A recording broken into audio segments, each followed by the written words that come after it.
Hi hello welcome back to my home my choice. ఎలా ఉన్నారు, బాగున్నారా? లాస్ట్ వీడియోలో యాదగిరిగుట్ట వెళ్ళాం కదండి. సో చాలా బాగుంది, మీరు కూడా చూసారా? సో ఇప్పుడు అక్కడ నుండి డైరెక్ట్గా దగ్గరలో ఉన్న స్వర్ణగిరికి వెళ్ళిపోతున్నాము. సో అక్కడ ఉన్న శ్రీ వెంకటేశ్వర స్వామిని దర్శనం చేసుకుందాము పదండి.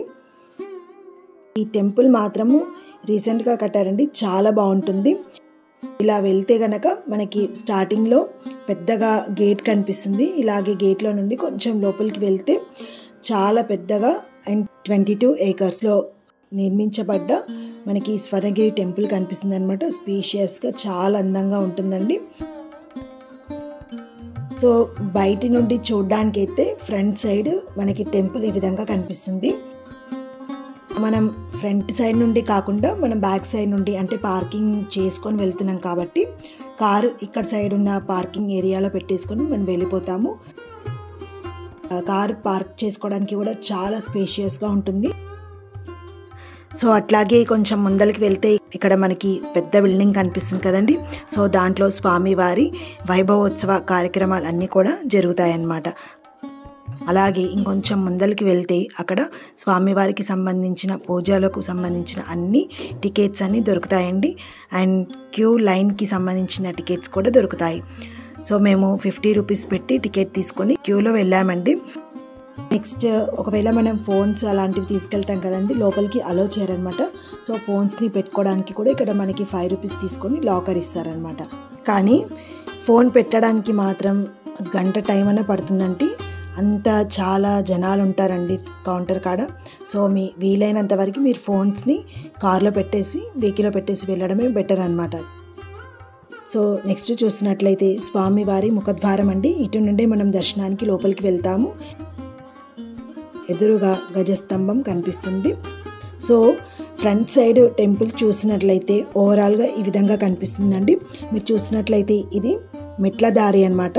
సో ఇక్కడ నుండి నడుచుకుంటూ మెట్ల దారిను వెళ్ళి మనం స్వామివారిని దర్శనం చేసుకోవచ్చు.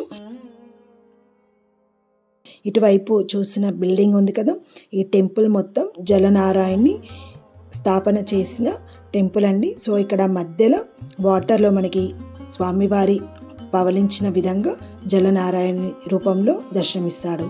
సో ఈ విధంగా ఓవరాల్గా చూసే కనుక మీకు బయటి నుండి ఈ విధంగా టెంపుల్ కనిపిస్తుంది. ఇలాగే ముందుకు వెళ్తేనండి స్వామివారి పాదాలు దర్శనమిస్తాయి. చాలా చక్కగా ఏకశిల రాయితో నిర్మించబడ్డ స్వామివారి పాదాలు మనకి తిరుపతిలో ఉన్న అల్పిరిలో స్వామివారి పాదాలను గుర్తు చేస్తాయన్నమాట. సో అదే కాన్సెప్ట్ తోటి స్వామివారిని దర్శించే ముందు ఇక్కడ మెట్ల దారిలో వెళ్ళే వారికి ఫస్ట్ స్వామివారి పాదాలను దర్శించిన తర్వాత నెక్స్ట్ మెట్ల దారి గుండా వెళ్ళి స్వామివారిని దర్శనం చేసుకోవాలని కాన్సెప్ట్తో ఇక్కడ ఈ విధంగా పెట్టడం జరిగింది. చూడడానికి మాత్రం చాలా అద్భుతంగా ఉందన్నమాట. సో అదేవిధంగా ముందుకు వెళ్తే కనుక ఈ విధంగా మనకి మంటపాలు కనిపిస్తున్నాయి కదా, అవన్నీ కూడా మెట్ల దారిలో నిర్మించబడ్డ మంటపాలు. ఈ మంటపాల పైన కూడా స్వామివారి ప్రతి రూపము ప్రతి అవతారం కూడా మనకు దర్శనమిస్తాయి. ఈ మంటపాలు అన్నీ కూడా నుండి ఒకటే శిల అంటే ఒకే రాయికి సంబంధించిన దానితో చేయడం జరిగిందంట. సో ఇవన్నీ కూడా కృష్ణశిలతో చేయడం జరిగిందంట.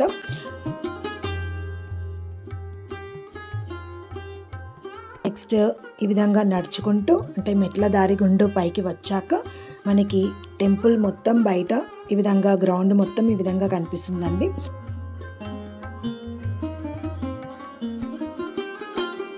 సో ఇందాక చెప్పాను కదా, స్వామివారి మెయిన్ ద్వారం అన్నమాట.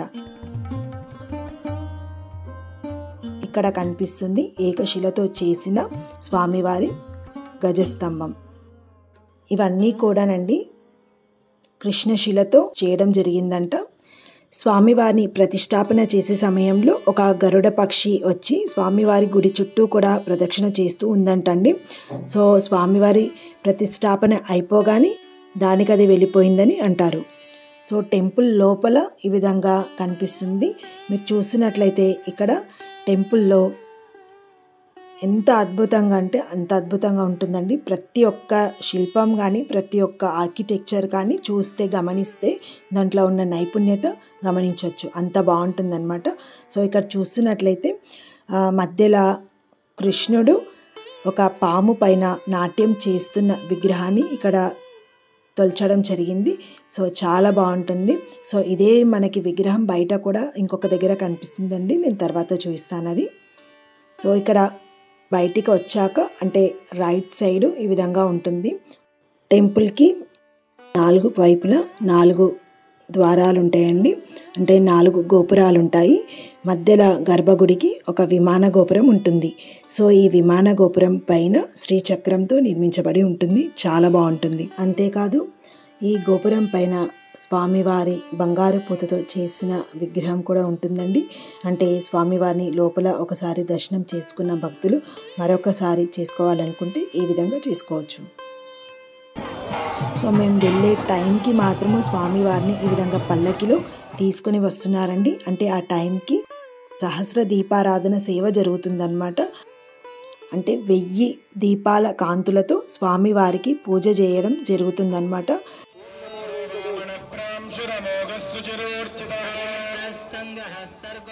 అంటే 40 మినిట్స్ అట్లా మేము అక్కడ ఉండిపోయామన్నమాట. అంత అద్భుతంగా ఉంది పూజ. ఇక్కడ కనిపిస్తున్న శ్రీ ఆంజనేయ స్వామి విగ్రహము బాలుడి రూపంలో దర్శనమిస్తుందండి. ఎలాంటి గద లేకుండా చాలా ప్రశాంతంగా స్వామివారికి ఎంతో వినయంగా నమస్కరిస్తున్నట్టుగా ఉంటుందన్నమాట. ఇంచుమించు 25 అడుగుల ఎత్తులో ఏకశిలతో, అందులో పురుషశిలతో తయారు చేసిన అందమైన బాలుడి ఆంజనేయ స్వామి విగ్రహం మనకు కనిపిస్తుంది. చాలా బాగుంది కదండి. అందులో ఈ ఆంజనేయ స్వామి విగ్రహం అండి ఒక రథం మీద నిలబడి ఉన్నట్టుగా ఉంటుంది. ఈ రథాన్ని విజయరథం అని అంటారంట. ఇక్కడ కనిపిస్తున్న గంట జయగంట అంటారండి. ఇది 1700 కేజీల బరువుతో నిర్మించారనమాట. సో ఇది భారతదేశంలో 2వ అతిపెద్ద గంట అని చెప్పొచ్చు. దీన్ని ఒక్కసారి మ్రోగిస్తే 2 కిలోమీటర్ల వరకు దీని శబ్దం వినిపిస్తుందంట. అంతేకాదు దీని నుండి వచ్చే తరంగాలు మనలో ఉన్న పాజిటివ్ ఎనర్జీని పెంచుతాయన్నమాట. అంత గొప్పగా నిర్మించారు. సో నెక్స్ట్ ఇక్కడ పక్కనే ఒక విగ్రహం కనిపిస్తుందండి. ఇది గరుడ విగ్రహం అన్నమాట. ఇది కూడా ఏకశిలతో, అందులో కృష్ణశిలతో చేయడం జరిగింది. ఈ టెంపుల్లో ప్రతి ఆర్కిటెక్చర్ కానీ పల్లవ, చోళ, చాళుక్య కాలం నాటి ఆర్కిటెక్చర్ని యూజ్ చేసి కట్టారండి. ప్రతిదీ గమనిస్తే కానీ అప్పటి కాలం నాటి నైపుణ్యత ఇప్పుడు మళ్ళీ చూడొచ్చు. అంత అద్భుతంగా కట్టారు.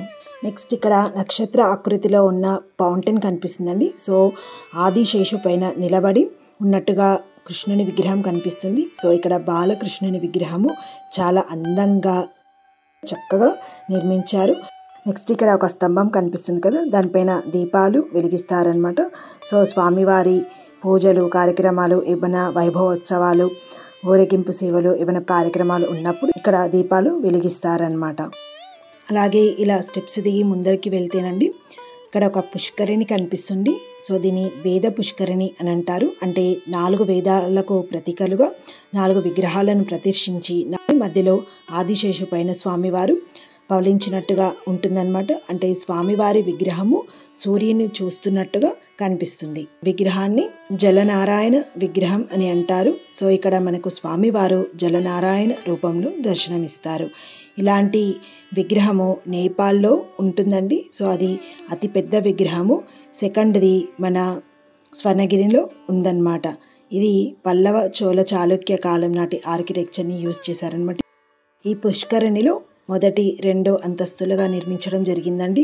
ఈ పుష్కరిణిలో 4 గోపురాలు, 4 ద్వారాలుగా, అలాగే మొదటి 2 అంతస్తులుగా నిర్మించడం జరిగింది. సో ఈ మొత్తం పుష్కరిణిలో పైన స్వామివారి రకరకాల అవతారాలు, అలాగే విగ్రహాలు, శంకుచక్రాలు, నామాలు, ఇలా అన్నీ కూడా చాలా చక్కగా నిర్మించడం చూస్తాము.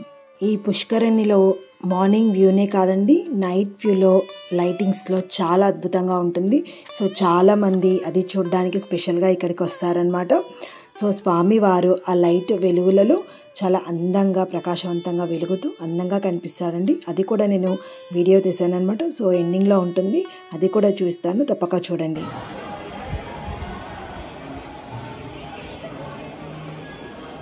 సో మేము మార్నింగ్ దర్శనం చేసుకొని వచ్చేసరికి 1:30 అయిపోయిందండి. సో ఈవినింగ్ వరకు వెయిట్ చేసి ఈ స్వర్ణగిరి టెంపుల్ యొక్క నైట్ వ్యూ మీకోసం వీడియో తీయాలని వెయిట్ చేశానన్నమాట. సో మొత్తానికి నైట్ వ్యూ అయితే ఇలా ఉంటుందండి, చాలా బాగుంటుంది. నైట్ వ్యూలో లైటింగ్స్ మధ్యలో ఆంజనేయ స్వామి విగ్రహం కూడా చాలా బాగా కనిపిస్తుంది కదండి. ఇంకా కొంచెం వర్క్ నడుస్తుంది. సో స్వామివారికి అభిషేకం కోసం అని ఇక్కడ లిఫ్ట్ కూడా ఏర్పాటు చేయబోతున్నారు. చూశారు కదా స్వర్ణగిరి ఎలా ఉందండి, నిజంగానే బంగారంతో మెరిసిపోతూ ఉన్నట్టుగా ఉంది కదా. మానేపల్లి గ్రామానికి చెందిన కుటుంబీకులు ఈ స్వర్ణగిరిని వాళ్ళ స్వంత 22 ఎకరాల్లో నిర్మించడం జరిగిందండి. ఆనాటి కాలం నాటి ఆర్కిటెక్చర్ని యూజ్ చేసుకొని ఈ కాలంలో ఇంత గొప్పగా నిర్మించడం గొప్ప విషయం అని చెప్పుకోవచ్చు అన్నమాట. ఇంకో విషయం అండి, స్వామివారి దర్శనము మనం సర్వదర్శనం ఉంది, అలాగే 50 రూపాయల టికెట్తో దర్శనం కూడా చేసుకోవచ్చు అనమాట. సో ప్రాబ్లం ఏం లేదండి, ఈజీగా అయిపోతుంది. అంతేకాదు ఇక్కడ మనకి స్వామివారికి జరిగే పూజలు, కళ్యాణోత్సవాలు మరియు ఇతరత సేవలు అన్నీ కూడా ఎప్పుడు ఏ రకంగా జరుగుతాయి అనేవి డీటెయిల్స్ అనేవి రెగ్యులర్గా మనకి మైక్లో అనౌన్స్ చేస్తుంటారు, అది చూసుకుంటే సరిపోతుంది. సో ఒకవేళ ఈ వీడియో కనుక మీకు నచ్చితే లైక్ చేయండి, షేర్ చేయండి, సబ్స్క్రైబ్ చేసుకునే వాళ్ళు సబ్స్క్రైబ్ చేసుకోండి. ఇలాంటి వీడియోలు ఫార్వర్డ్ చేసే కనుక చూడని వాళ్ళు ఇలాంటి టెంపుల్స్ని చూడడం జరుగుతుందండి. అంతేకాదు ఎవరైనా ఈ స్వర్ణగిరిని ఇప్పటి వరకు ఒకవేళ చూడలేకపోతే మాత్రం ఖచ్చితంగా చూడాల్సిన గొప్ప టెంపుల్ అని చెప్పవచ్చు. సో నెక్స్ట్ టైం మరొక మంచి వీడియోలో మళ్ళీ కలుద్దామండి. అప్పటి వరకు నమస్తే, థ్యాంక్ యూ.